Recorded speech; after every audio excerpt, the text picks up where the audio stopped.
What if we'd been reading the signs wrong all along? As war drums echo from Eastern Europe to the deserts of the Middle East, a storm of predictions from ancient seers to modern mystics has begun to swirl across the internet. You've likely heard about Nostradamus, whose cryptic quatrains are often invoked in times of global anxiety. But what about the other prophets, those overlooked voices warning of a third world war, of natural disasters, collapsing empires, and celestial omens? Could 2025 be the year where myth and reality dangerously collide? Let's begin with a truth: predictions are never neutral. They reflect not just the future, but the fears and dreams of the present. From spiritual visions to coded prophecies, 2025 has been pinpointed in several traditions as a time of unraveling and possibly rebirth. In Eastern Europe, several clairvoyants from Serbia and Bulgaria, echoing the legacy of Baba Vanga, spoke years ago of a prolonged war beginning in Ukraine, drawing in global powers. Some claim she foresaw Russia clashing with Europe and hinted at a great northern fire in the mid-2020s.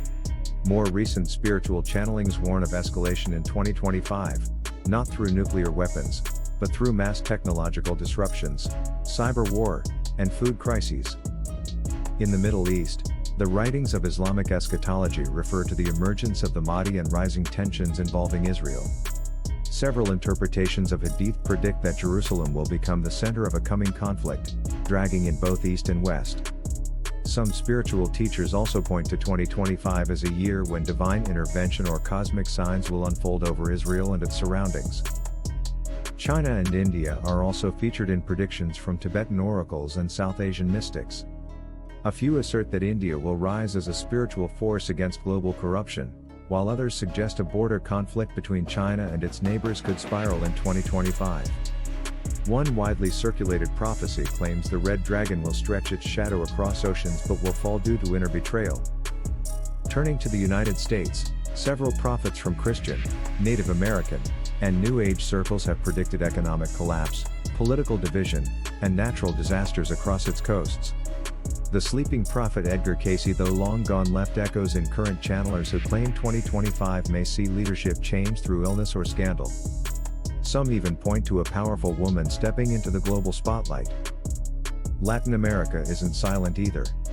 Seers from Brazil, Argentina, and Mexico have warned of tectonic unrest and social uprisings.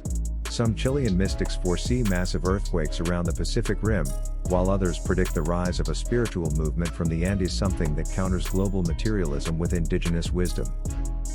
Astronomically, the solar eclipse of March 2025 and planetary alignments are said to mirror the sky patterns before major historical events. Some astrologers link these to shifts in consciousness, while doom prophets warn of magnetic disruptions or energy events affecting Earth's polarity. And yet, in the midst of all this, voices of reason call us back. Are we interpreting metaphor as literal truth? Could fire from the north symbolize political extremism rather than warplanes? Could great division reflect societal values rather than continents? Prophecies are not chains, they're mirrors. They show us what could be, not what must be. The lesson, perhaps, isn't to prepare for destruction, but to transform the future through awareness, empathy, and action. If 2025 is a threshold, then it's up to us to decide what lies on the other side. Do you think these predictions are warnings or just misunderstood symbols? Which ones resonate most with you?